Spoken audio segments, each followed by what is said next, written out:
Sebab saat yang indah Tuhan, saat kami tinggal dalam hadirat-Mu.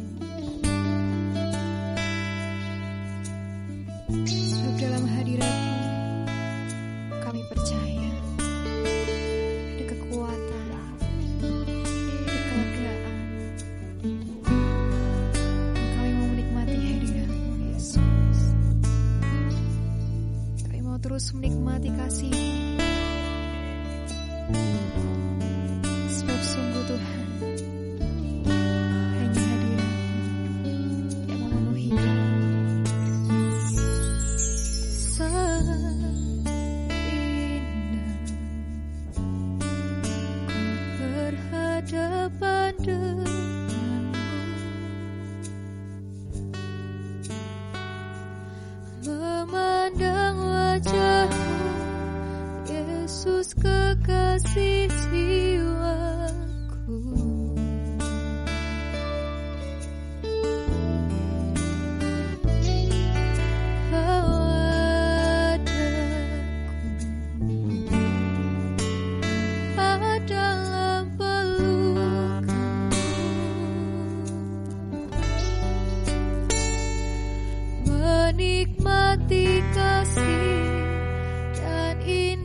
sembah kudus Tuhan.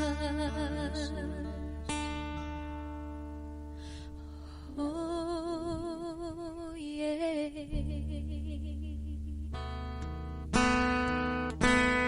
Sebab Kau yang layak kami sembah Tuhan. Kudusan-Mu terus melingkupi setiap kami. Terima kasih Yesus. Ku sembah kudus,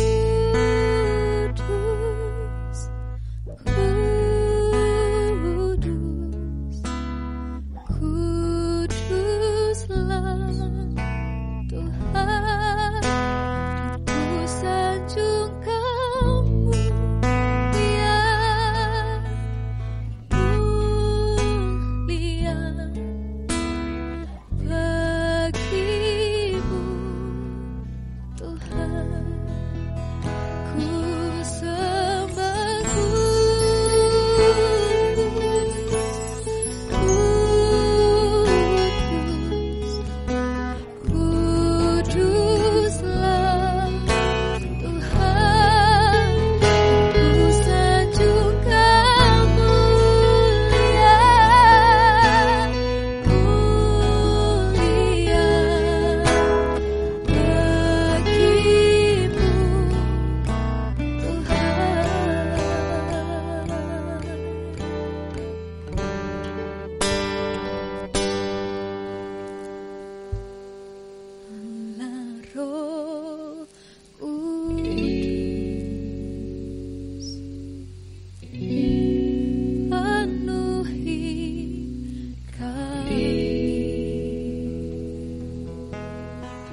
Kuduslah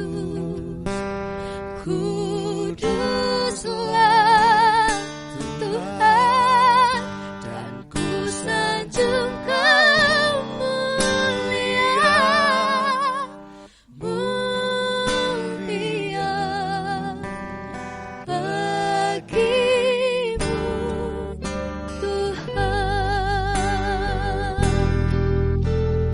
bagimu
Shalom Bapak Ibu, puji Tuhan kita ketemu lagi lewat online.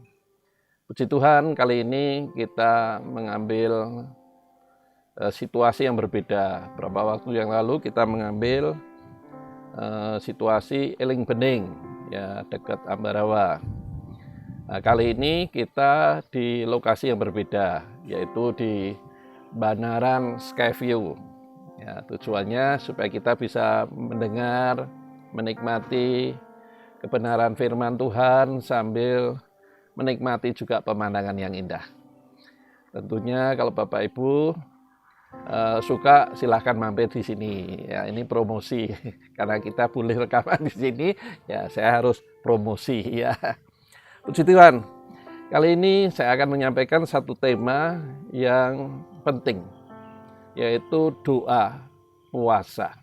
Nah, doa puasa itu apakah perintah Tuhan atau tidak? Nah, dalam situasi apa doa puasa itu kita lakukan?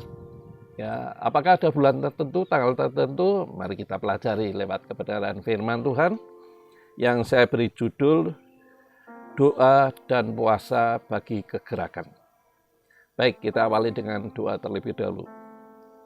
Bapak Surgawi, terima kasih lewat ibadah online ini kami boleh menyampaikan kebenaran firman di tengah suasana ciptaan-Mu yang sangat indah, udara yang sejuk. Kami percaya hadirat-Mu ada di tengah-tengah kami. tentunya untuk menuntun hamba-Mu menyampaikan isi hati-Mu.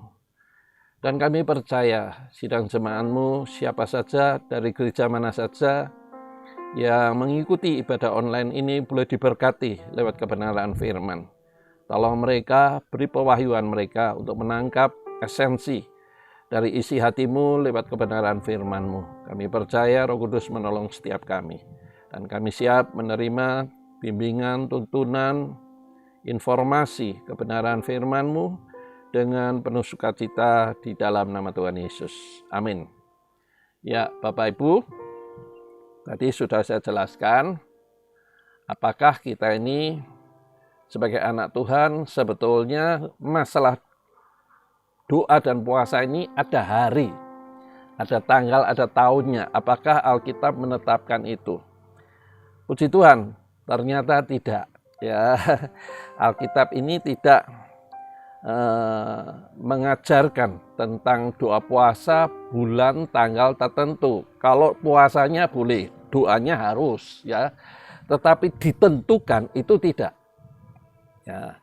Jadi doa puasa sejak perjanjian lama maupun perjanjian baru itu situasional. Kalau perjanjian lama itu biasanya pada waktu umat pilihan Allah ini mengalami kesesakan. Musuh datang mau menyerang lebih besar, lebih kuat, maka mereka berinisiatif berdoa dan berpuasa memohon pertolongan Tuhan.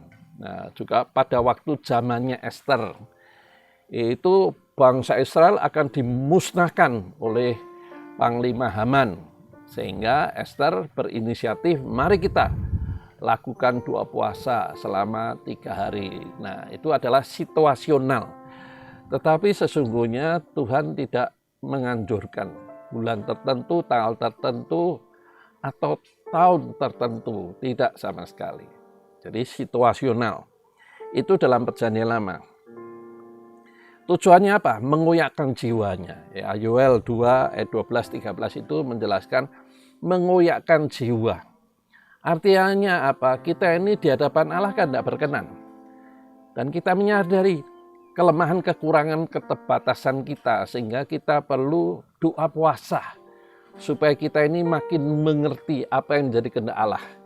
Jadi jiwa itu artinya pikiran, perasaan, kehendak kita ini betul-betul kita tundukkan di bawah otoritas Tuhan. Ya, umumnya kan manusia itu mengikuti pikirannya sendiri, kehendaknya sendiri, ya, sehingga akhirnya dia tanpa sadar sudah berjalan jauh dari Tuhan. Nah, kalau kita merasa mulai jauh dari Tuhan, misalnya tidak suka ibadah, tidak suka baca Alkitab, tidak suka berdoa, itu artinya sudah jauh. Itu waktunya kita mengoyakkan jiwa dengan puasa untuk kembali. Mohon tuntunan dan bimbingannya. Itu esensi dari doa dan puasa. Nah, bagaimana dengan perjanjian baru? Nah, di dalam perjanjian baru ini, setelah perjanjian lama, perjanjian baru ini, bangsa Israel ini kan ada orang-orang yang mempelajari Alkitab, yaitu orang-orang Farisi. Nah, orang-orang Farisi ini menambahi apa yang tertulis dalam hukum Musa yang mereka percayai, Taurat itu, ya, Kejadian, Keluaran, Imamat, Bilangan, dan Ulangan. Nah, itu ditambahi sama orang Farisi ini, diselidiki, ditambahi. Jadi Tuhan tidak pernah memerintahkan. Nah, orang Farisi itu memerintahkan bangsa Israel tanggal hari tertentu puasa. Nah, ada juga gereja di Indonesia yang hari Senin dan Kamis mereka puasa. Itu sebenarnya bukan perintah Tuhan.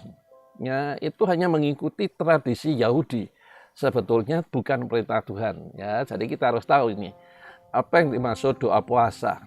Kalau orang Farisi melakukan itu bukan karena perintah Tuhan, tapi biar kelihatan lebih rohani. Ya, jadi esensinya bukan mengoyakkan hati atau jiwa, tapi maaf ya, pamer gitu loh. Ini loh, aku suka puasa. Nah, apakah itu berkenan di hadapan Tuhan? Jelas tidak.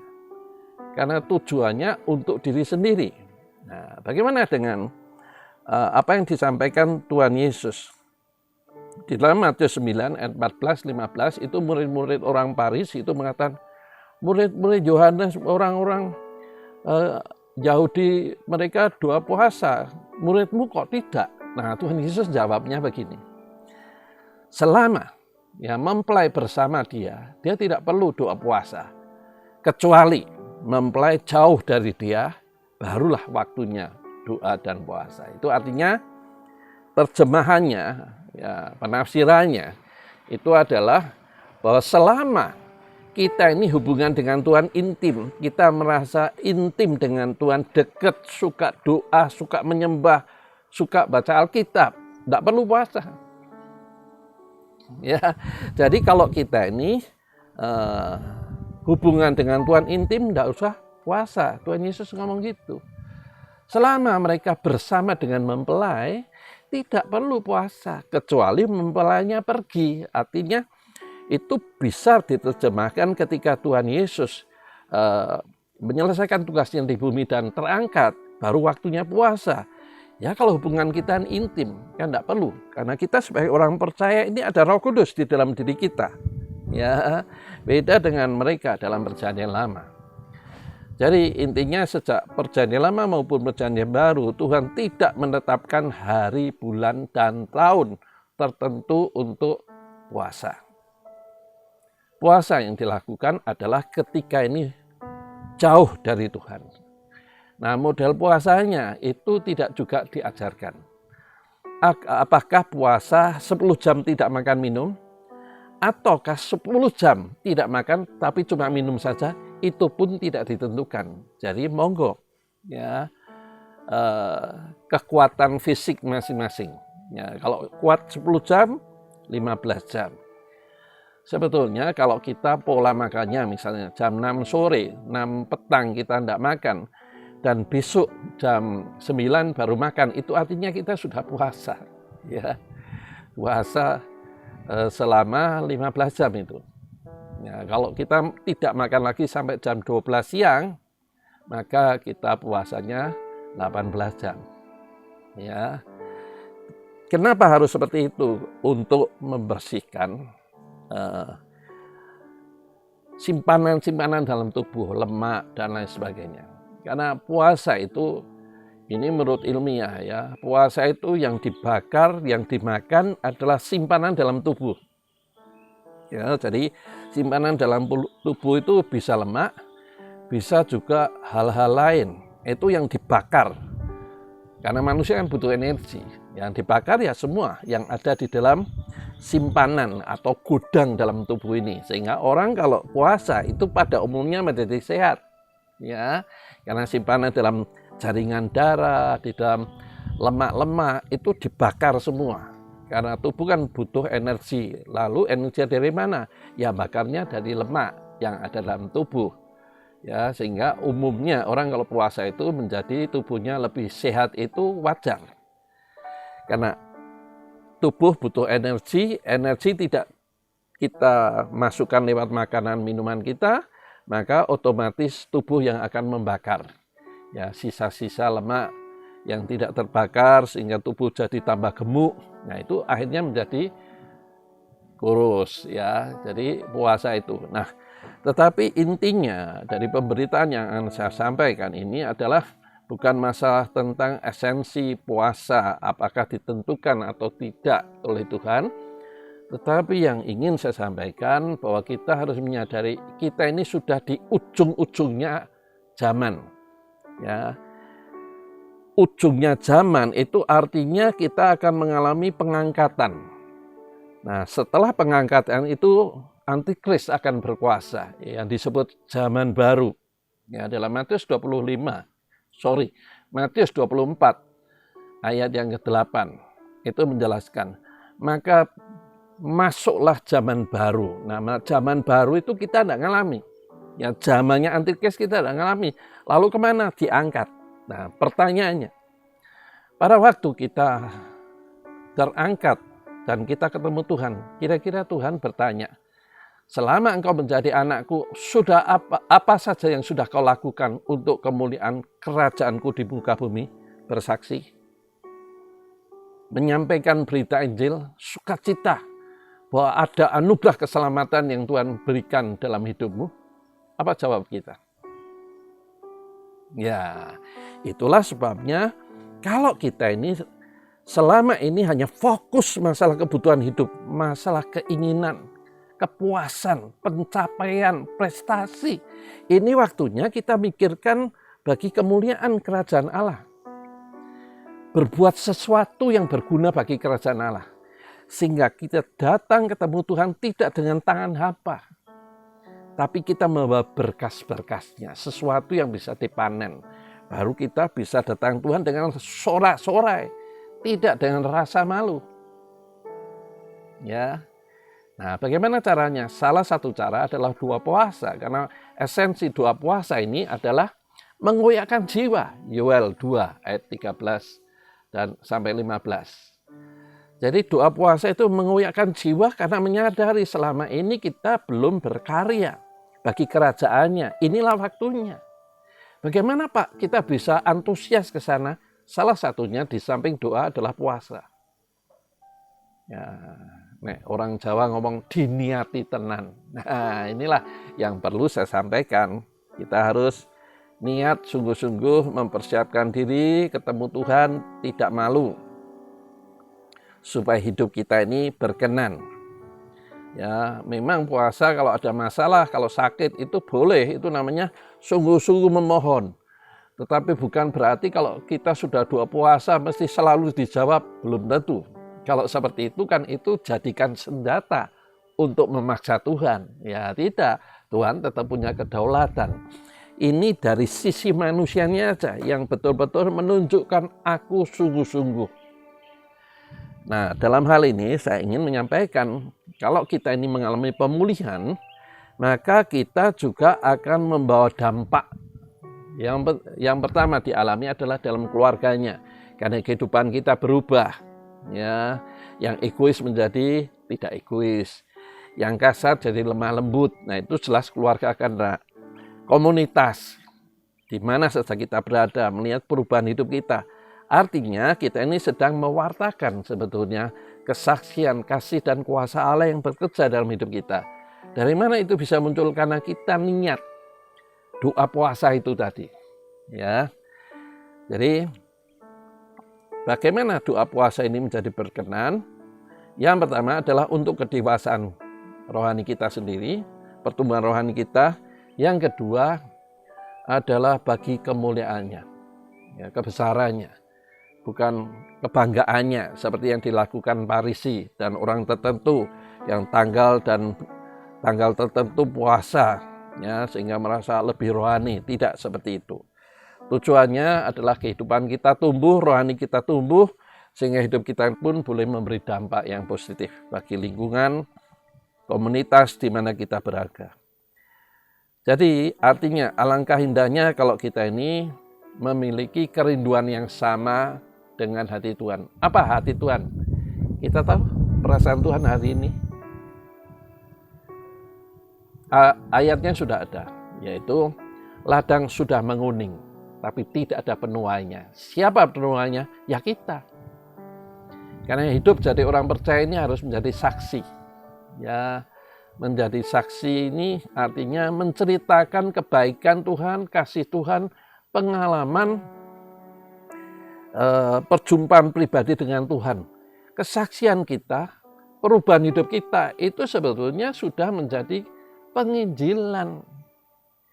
Ya, misalnya teman kita dari kecil melihat kita ini orang yang egois, menang-menangnya sendiri, kalau ngomong tidak mau kalah, maunya ngatur dan tidak mau diatur. Setelah ketemu kita kok berubah, kaget kan? Dia tanya, apa yang menyebabkan kok bisa seperti ini? Yesus. Nah, itu artinya kita sedang memberitakan Injil. Perubahan bukan perubahan sampai terjadi perubahan. Jadi kalau hidup kita ini berubah itu sudah menjadi kesaksian. Nah, ceritakan bagaimana seseorang bisa menerima Injil, keselamatan, beriman kepada Yesus. Bukan percaya, tapi mempercayakan hidup. Kalau mempercayakan hidup, artinya hidupnya mau dituntun. Hidupnya mau dibimbing, hidupnya mau diarahkan. Gimana caranya? Ya ngomong aja, Tuhan, aku mengakui Engkau juru selamat. Terimalah aku tubuh jiwa rohku. Ampuni segala dosa masa laluku, jadikan aku anakmu. Kalau kita tulus, Tuhan terima, maka kita akan merasakan damai, sukacita yang belum pernah kita rasakan. Itu artinya kita sudah diterima, ya, sudah diterima menjadi anaknya. Ya, sederhana kan sebetulnya. Ya, kesaksian itu ya itu sebetulnya penginjilan ya itu. Ya, maka dosa kita yang semerah kirmisi menjadi putih seperti salju. Artinya dosa-dosa kita ini akan disucikan. Kok gampang men ya dadi wong Kristen? Ya ada yang ngomong gitu. Bukan gampang, kamu tidak bisa menyelamatkan hidupmu dengan harga apapun. Jadi Tuhan memberikan cuma-cuma, itu maksudnya bukan murahnya, tapi mahalnya. Jadi keselamatan itu sangat mahal. Susah payah seseorang tidak bisa menyelamatkan diri. Ya ngomong, saya tiap hari tidak mau berdusta, tidak berpikir jahat, baik. Kira-kira bisa tahan berapa hari? Sehari? Belum tentu. Ya, ada orang menyakiti hati, mendengar informasi bahwa kamu melakukan apa yang tidak kamu lakukan, pahit kan, marah kan. Nah itu sudah dosa kan. Ya, sehari aja 3 kali berbuat dosa. Sebulan berapa? 90 kali. Perbuatan baik kita berapa kali dalam 1 bulan? Tidak mungkin karena manusia bisa berbuat baik dengan usahanya sendiri. Itulah sebabnya Tuhan memberikan keselamatan itu cuma-cuma. Bukan karena murahnya, karena mahalnya. Jadi kita hanya beriman saja, percaya bahwa Yesus juru selamat, penebus hidup kita, pengampun dosa kita.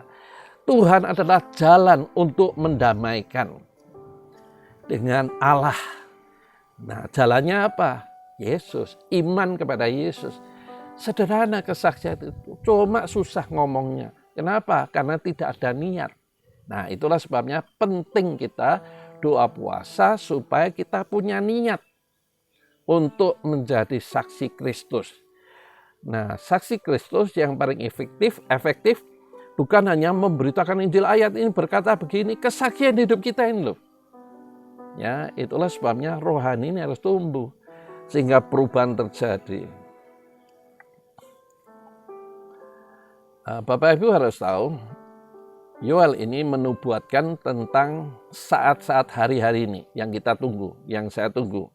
Kalau tidak tunggu ya tidak merasa antusias atau exciting, bergairah, menunggu lawatan kegerakan besar sebagaimana yang diungkapkan oleh Nabi Yoel. Yaitu sebelum Tuhan datang kali kedua mengangkat kita, Tuhan memberi kesempatan setiap umatnya berjasa. Supaya tidak datang dengan tangan hampa, tapi membawa berkas-berkasnya. Apa itu? Gandum yang sudah menguning. Itu gambaran mereka yang belum diselamatkan. Siapa yang bisa menyelamatkan? Saudara dan saya. Menjadi saksi. Nah itu yang namanya lawatan, revival, kegerakan besar di akhir zaman. Bapak Ibu kalau tidak punya kerinduan, Bapak Ibu perlu doa puasa. Supaya juga bergairah. Itu kerinduan Tuhan sebetulnya. Kita harus merespon kerinduan Tuhan. Nah, setelah kegerakan besar baru rapture. Setelah rapture, antikris berkuasa. Ya, kalau antikris berkuasa, tribulasi, yaitu kesengsaraan besar di muka bumi. Nah, mari kita melihat doa puasa yang berkenan di hadapan Tuhan. Ya, mudah membaca ini secara runtut adalah lewat Yesaya 58 ayat 6 sampai 12. Doa disertai puasa yang berkenan memberi dampak rohani, dipulihkan ya, sehingga kita punya beban bagi jiwa-jiwa atau gandum yang sudah menguning itu. Dengan membuka belenggu-belenggu doa dan puasa dengan membuka belenggu-belenggu kelaliman ayat 6. Ya, membebaskan mereka dari kuasa dosa dan belenggu iblis seperti yang kemarin minggu pertama saya sampaikan ya. Kita harus doa sepakat untuk mematahkan penguasa kota, penguasa daerah, penguasa wilayah yang disembah-sembah, yang diberi sajen itu. Nah, itu harus didoakan, dipatahkan belenggunya sesuai dengan apa yang ditulis Yesaya 25 ayat 7 yang mengatakan bahwa ada tirai selubung yang menutupi bangsa-bangsa. Siapa yang mengoyakkan tirai dan selubung? Tentunya umat pilihan Allah yang berseru pada Tuhan sehingga Tuhan mematahkan segala belenggu kuasa roh jahat di daerah-daerah tertentu itu. Ya, jadi doa puasa adalah niat hati yang tulus untuk menyelamatkan jiwa. Setelah itu kita mulai action lewat mematahkan penguasa-penguasa roh jahat yang ada di daerah-daerah tertentu di tempat Bapak Ibu berada. Itu namanya doa peperangan. Ya, karena melawan kuasa roh jahat. Nah, Tuhan mau kita peduli mereka yang belum diselamatkan dan mereka yang sedang membayar akibat dosa nenek moyang atau dosa di masa lalu, kutukan. Jadi kalau kita melihat ada teman, ada saudara, ada tetangga yang sedang mengalami harus bayar harga karena dosa keturunan itu yang kita bahas bulan Agustus yang lalu, yaitu kutukan, ya, mematahkan kuasa kutukan nenek moyang itu. Nah, kita ikut mensupport, tentunya menginjili dulu. Kamu bisa dibebaskan selamanya dari dosa kutukan nenek moyang itu dengan cara menerima Kristus. Kalau orang itu dibimbing, diarahkan mau, maka kita mendoakan dia. Supaya doa pemutusan kutukan ini betul-betul terjadi. Dan tetangga, teman, saudara kita ini bisa dibebaskan dari segala kutukan. Itu tugas kita. Ayat 7. Apabila engkau melihat orang telanjang, supaya engkau memberi pakaian. Nah, pengertian ini bukan telanjang tidak berpakaian, tetapi telanjang di sini di mata Tuhan orang itu telanjang karena tidak berpakaian kebenaran. Ya, Tuhan mengatakan di dalam Wahyu pasal 3 ayat 17, orang yang menolak keselamatan itu sombong, merasa kaya. Nah, tapi di mata Tuhan dia miskin, dia telanjang. Nah, itu yang harus kita pikirkan. Mereka tanpa keselamatan di mata Tuhan itu miskin, di mata Tuhan itu telanjang karena tidak berpakaian kebenaran. Siapa yang memberitahukan? Kita, Bapak Ibu dan saya. Jadi orang-orang yang sombong itu kasih tahu dia, kamu sombong dengan kekayaanmu. Kekayaan itu dalam sekejap akan hilang. Untuk apa kamu sombong? Sedangkan kamu tahu hidupmu ini ada di dalam tangan Tuhan. Kalau ketemu Tuhan dengan kesombonganmu itu, apakah hidupmu berkenan? Ya, paling tidak memperingatkan. Sebab orang sombong, orang kaya dan kita miskin yang memberitahu mesti diketahuin, biarin. Tapi kita sudah memperingatkan. Karena ingat, Yeskel pasal 3 ayat 18 mengatakan, kalau engkau melihat orang berjalan dan di depannya ada lubang, engkau tidak memperingatkan dan orang itu mati, maka darah orang itu akan tertanggung atas kamu. Tapi kalau kamu memperingatkan dan orang itu tetap jalan saja dan akhirnya dia masuk lubang dan mati, maka darahnya tidak tertanggung atas kamu. Jadi ini tugas kita, memperingatkan dosa orang itu supaya sadar. Kalau mau, kalau tidak mau, penting kita memperingatkan karena kita tahu ujungnya maut. Ya, itu tugas kita. Jadi kita melihat orang telanjang maksudnya tidak berpakaian kebenaran. Maka tugas kita memberi pakaian, hidup dalam kebenaran. Doa puasa itu memulihkan hidup. Ya.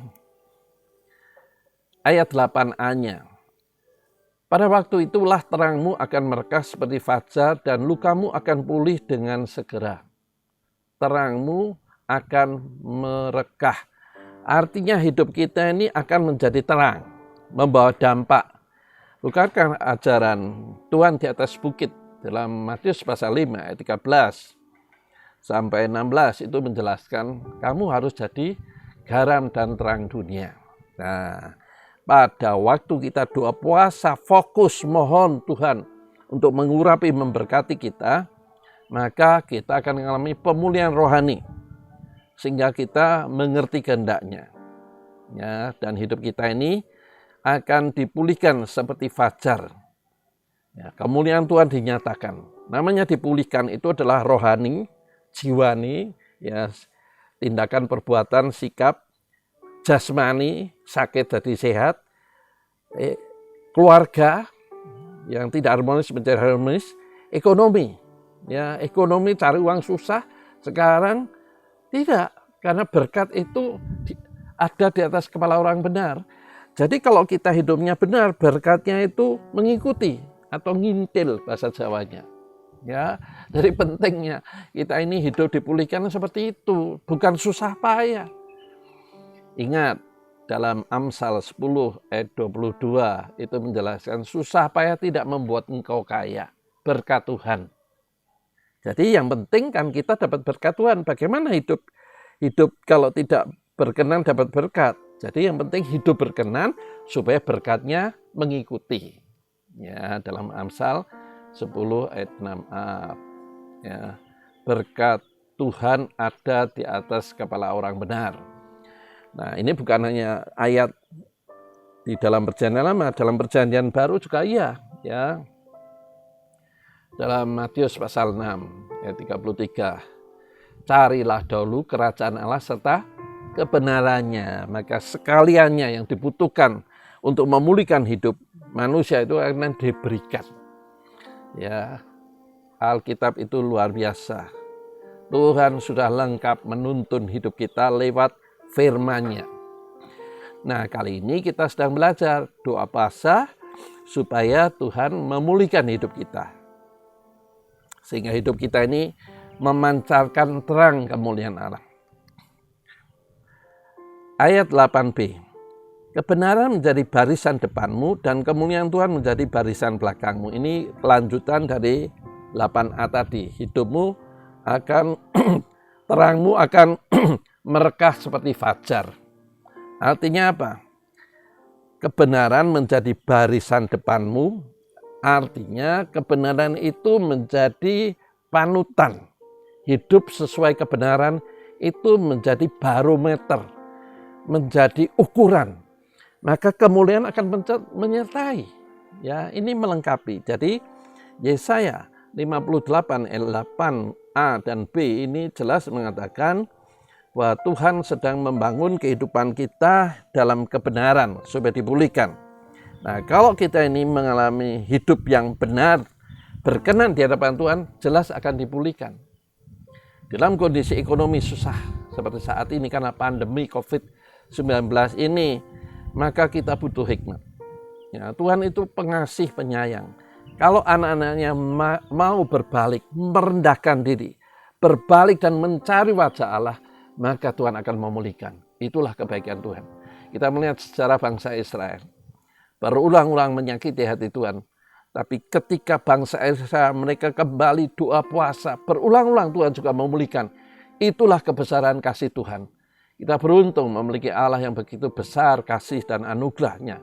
Oleh sebab itu mari kita betul-betul lakukan sikap yang betul sebagai umat pilihan Allah. Karena kita tahu COVID-19 ini kan belum ada obatnya. Katanya aja tahun depan.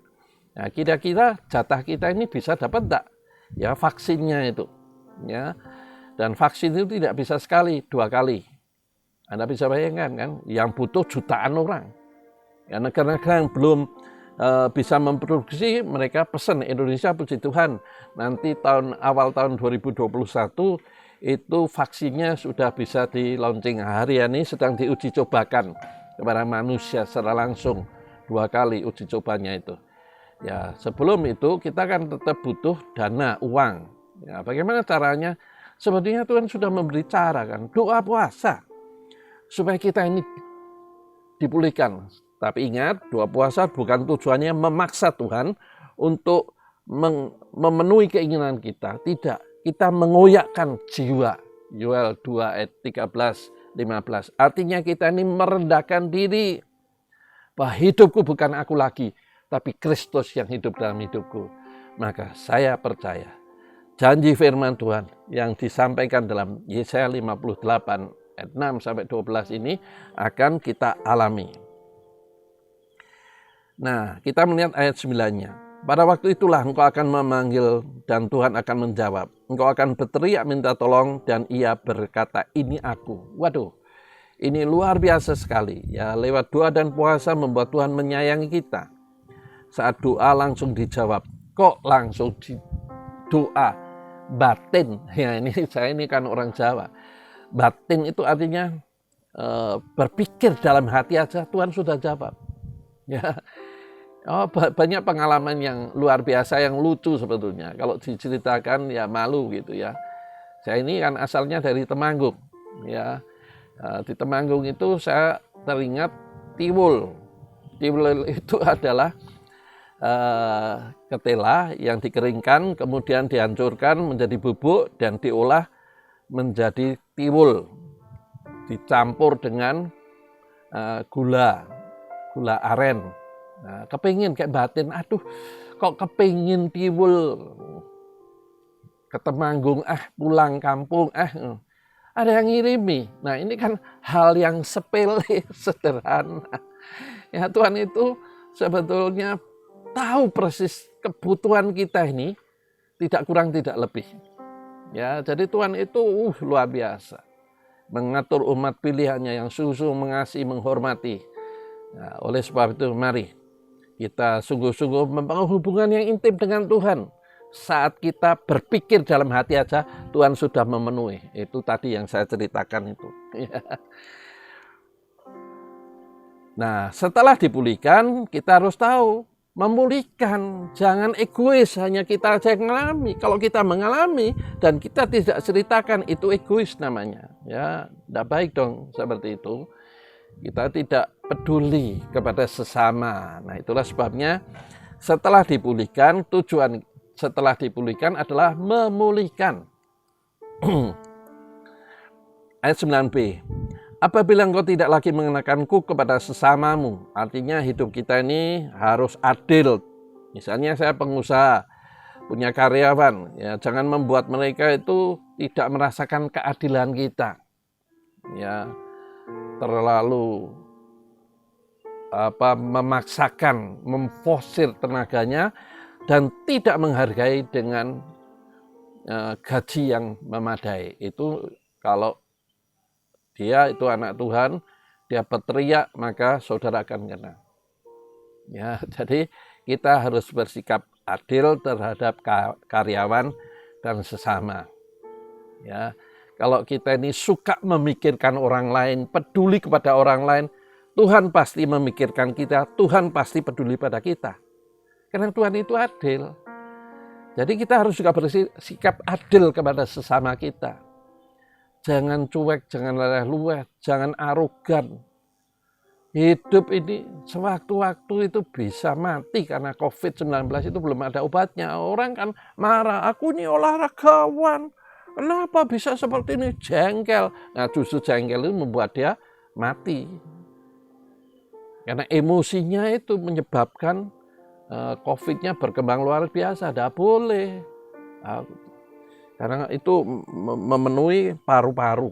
Ya, COVID itu virusnya itu memenuhi paru sehingga penuh dan orang sulit mengambil oksigen sehingga sesak nafasnya. Kalau emosi kan makin sesak. Ya. Jadi kita harus tahu, sewaktu-waktu hidup kita ini selesai. Hidup ini seperti uap. Yakobus 4 ayat 14-15 mengatakan, hidup ini seperti uap. Hidup ini seperti musafir. Jadi marilah selama kita mengisi hari-hari kita bijaksana, bersikap adil. Ya, jangan seperti zaman Belanda, feodal gitu ya. Tidak boleh, kita ini kan sesama manusia ciptaan Allah. Tuhan sedang aja menempatkan orang-orang yang minta ditolong. Tuhan ingin menilai ini. Bagaimana sikap kita? Apakah memiliki hati seperti Kristus atau tidak? Ya, supaya orang bisa melihat. Ternyata kita ini memiliki hati seperti Kristus. Ya, jadi kita tidak boleh mengenakan kuk kepada sesamanya. Ya. Ayat 10. dan tidak lagi menunjuk-nunjuk orang dengan jari dan memfitnah sesama untuk membenarkan diri sendiri. Ya, ini kan buah orang berdosa. Pada waktu Adam dan Hawa jatuh dalam dosa, harusnya kan Adam ketika ditanyai Tuhan, Adam, di manakah engkau? Adam menjawab, aku malu karena telanjang. Oh, apakah engkau memakan buah pengetahuan baik dan jahat? Adam menjawab, harusnya loh. Iya, betul, ampuni saya. Nah, ceritanya jadi beda. Tapi Adam setelah jatuh dalam dosa, maka dia mana perempuan. Nah, ini kan namanya tidak gentleman. Nah, itu namanya manusia yang tidak gentleman. Itu adalah masih hidup dalam bayang-bayang kutuk Adam dan Hawa. Tapi setelah kita dibolehkan, kita menjadi satria, gentleman, salah ngakoni. Nah, jangan memfitnah orang lain.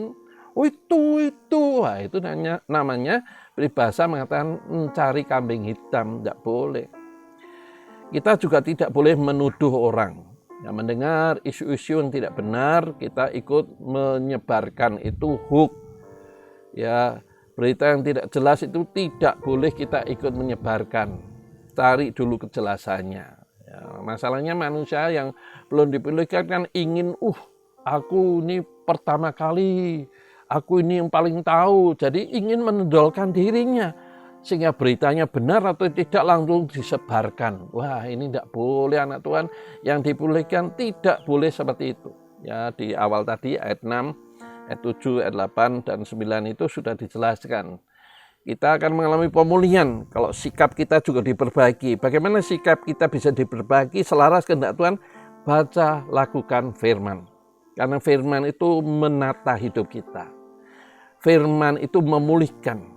Firman itu menuntun. Firman itu membimbing. Bahkan firman itu memberitahu hal-hal yang datang. Yang tadi saya ungkapkan. Ya.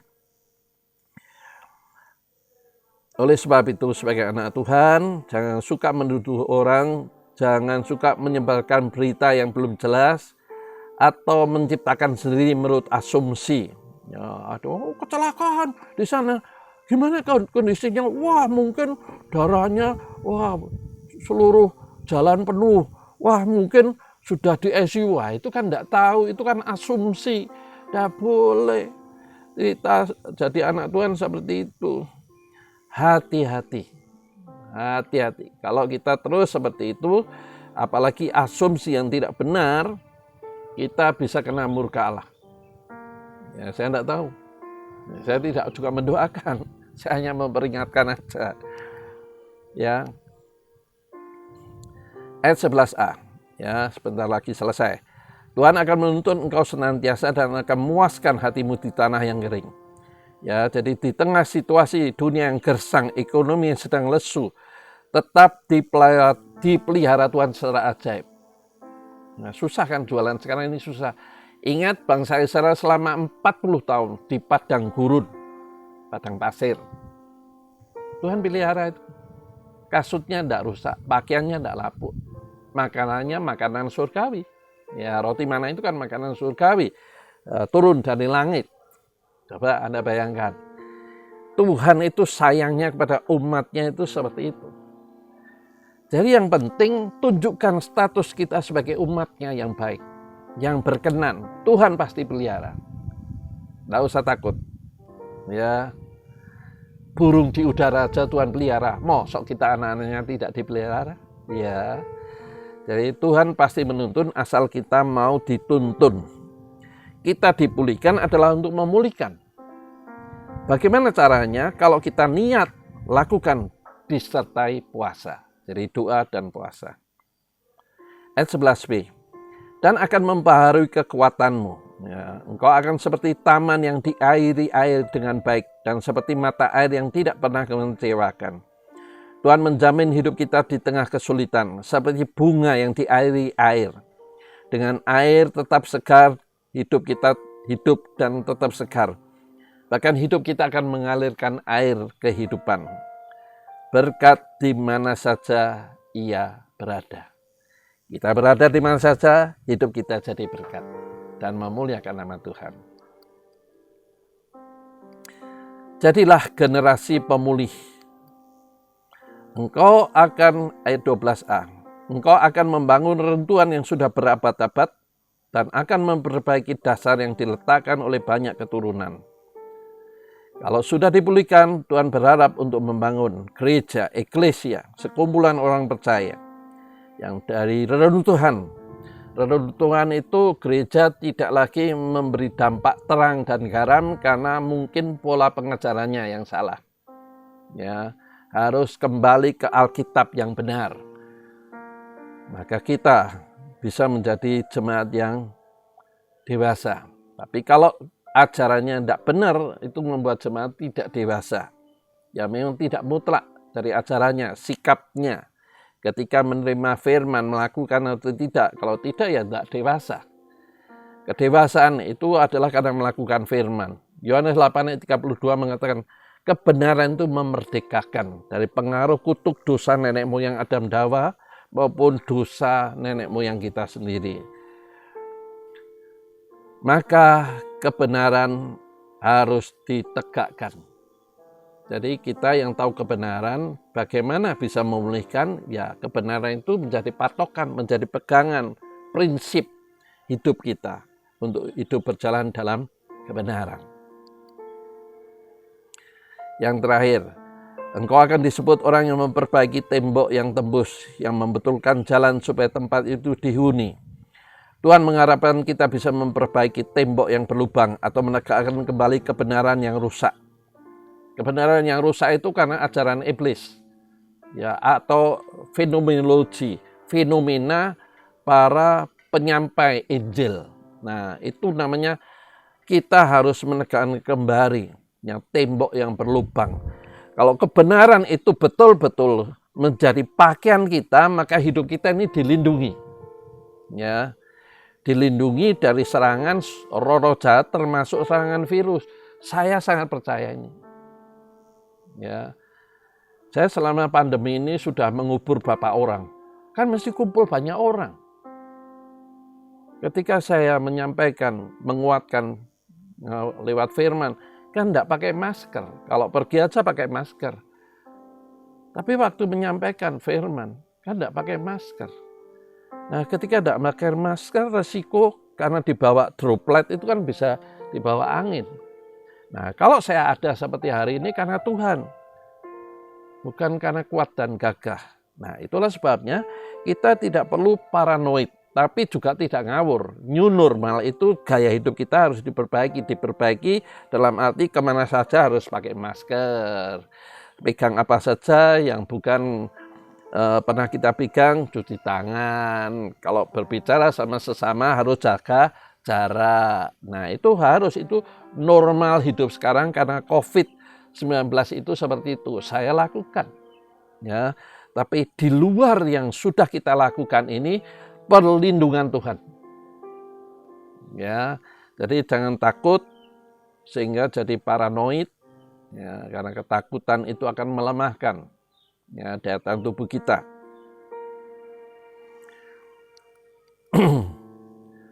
Nah, ini yang terakhir ya, cara buka puasa. Buka puasa itu berbuka untuk makan. Ya, tujuannya bukan menjejali makanan dengan perut makanan berat, ya perut dengan makanan berat, sehingga oksigen terus bekerja di dalam perut saja. Akibatnya oksigen dalam darah tidak bekerja secara maksimal di seluruh organ tubuh yang lain. Jadi buka puasa itu idealnya makan buah. Nah, banyak orang kan setelah makan nasi makan buah, itu membuat perut jadi kembung. Tidak boleh. Kalau puasa makan buah dan sayuran. Setelah itu tunggu 1 jam baru kita makan. Ya, jangan makan dulu baru makan sayur. Kembung. Nah, lah Pak, kalau saya merubah pola seperti itu, biasanya makan dulu baru buah dan sayuran, sekarang dirubah salad gitu ya. Salad dulu, itu bisa enggak Pak? Efek sampingan bisa mungkin, yaitu diare ringan. Tapi jangan takut, itu normal saja. Karena adaptasi dengan makanan yang baru, yang tidak biasa. Nah, oleh sebab itu, kita harus kalau puasa berhari-hari lamanya jangan makanan yang banyak mengandung lemak, ya, karbohidrat tinggi, jangan, tapi sayur dan buah, ya, sehingga pencernaan kita juga baik. Setelah makan, baru kita berjalan, jangan duduk. Ya, kalau duduk aja itu membuat perut jadi buncit. Ya, harus jalan-jalan. Setelah itu, saya percaya kita pasti akan melewati berbuka puasa dengan baik. Jadi berbuka puasa itu jangan makanan berat langsung. Ya, Pak, kalau saya tidak punya buah, bagaimana, Pak? Ya, minum dulu. Ya, minum dulu. Setelah itu baru makan. Ya, jadi kalau bisa ya buah dan sayur itu idealnya. Baru nasi dan makanan. Setelah makan buah dan sayur 1 jam kemudian baru makan nasi. Itu idealnya. Ya, bisa ada efek sampingan. Ya, kalau tidak terbiasa makan sayur, salad, ya bisa diare ringan. Tapi tidak apa-apa. Tidak perlu minum obat. Itu normal aja, adaptasi dari pencernaan ketika mengolah makanan yang tidak biasa kita makan. Ya, tidak apa-apa. Saya percaya kalau kita mau niat ingin dipulihkan dengan cara doa dan puasa, saya percaya Tuhan akan memulihkan kita dan nama Tuhan dipermuliakan. Kesimpulannya, doa dan puasa yang berkenan kalau kita melakukannya bukan hanya untuk kepentingan masalah saja. Masalah memang boleh, kalau sakit berdoa puasa supaya disembuhkan boleh saja. Tapi bukan selalu sembuh. Kalau seperti itu artinya kita bisa mengatur Tuhan. Tidak boleh itu. Tuhan tetap punya kedaulatan. Tetapi tujuan doa puasa kali ini adalah kedewasaan rohani. Supaya kita ikut memikirkan jiwa-jiwa yang terhilang tanpa keselamatan. Karena Tuhan segera akan menjemput umat pilihannya. Doa dan puasa bagi orang lain, bagi gereja, bagi bangsa, bagi kota, bagi tetangga, bagi famili kita. Ya, doa puasa seperti itu sangat berkenan di hadapan Tuhan. Inilah cara Tuhan yang luar biasa. Sebelum memulihkan orang lain yang kita doa puasakan, kita akan mengalami pemulihan lebih dulu. Luar biasa kan? Nah, itulah sebabnya belajarlah doa puasa untuk kegerakan, revival. Tuhan pasti memberkati. Amin. Mari kita berdoa. Bapa Surgawi, terima kasih kami boleh menerima materi yang baik, yang bagus, yang berguna. Memberi motivasi, memberi dorongan untuk kami belajar doa dan puasa. Bagi kemuliaan, bagi kegerakan, supaya kerajaan dan kemuliaan nama Tuhan dikembang luaskan. Nama Tuhan dipermuliakan. Kami terima kebenaran firman-Mu dengan penuh ucapan syukur di dalam nama Tuhan Yesus. Amin. Bapak Ibu, kita akan mendengarkan pengumuman dari gereja. Setelah itu kita doa berkat. Ya. Pengumuman minggu ini adalah sebagai berikut. Pada masa siaga COVID-19, mari saudara tetap menjaga kesehatan. Kita terus membangun kehidupan rohani secara pribadi maupun bersama keluarga di rumah masing-masing.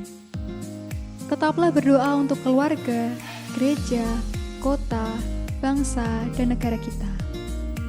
Meskipun ibadah kita laksanakan secara online, mari tetap memberikan persembahan seperti ketika kita beribadah setiap minggu di gereja. Persembahan dapat diserahkan kepada bendahara gereja, Bapak Yusa Hartono, melalui rekening atau dimasukkan ke kotak persembahan yang ada di gereja. Gereja buka setiap hari pukul 10 pagi sampai 3 sore. Demikian pengumuman minggu ini. Tuhan Yesus memberkati. Baik, sekarang saya akan mendoakan Bapak Ibu. Tuhan berkati jemaat-Mu dan jemaat di mana saja mereka berada yang mengikuti ibadah online ini. Ketika mereka membuka hati menerima firman-Mu, biarlah firman-Mu tidak kembali dengan sia-sia. Tumbuh dewasa berkembang.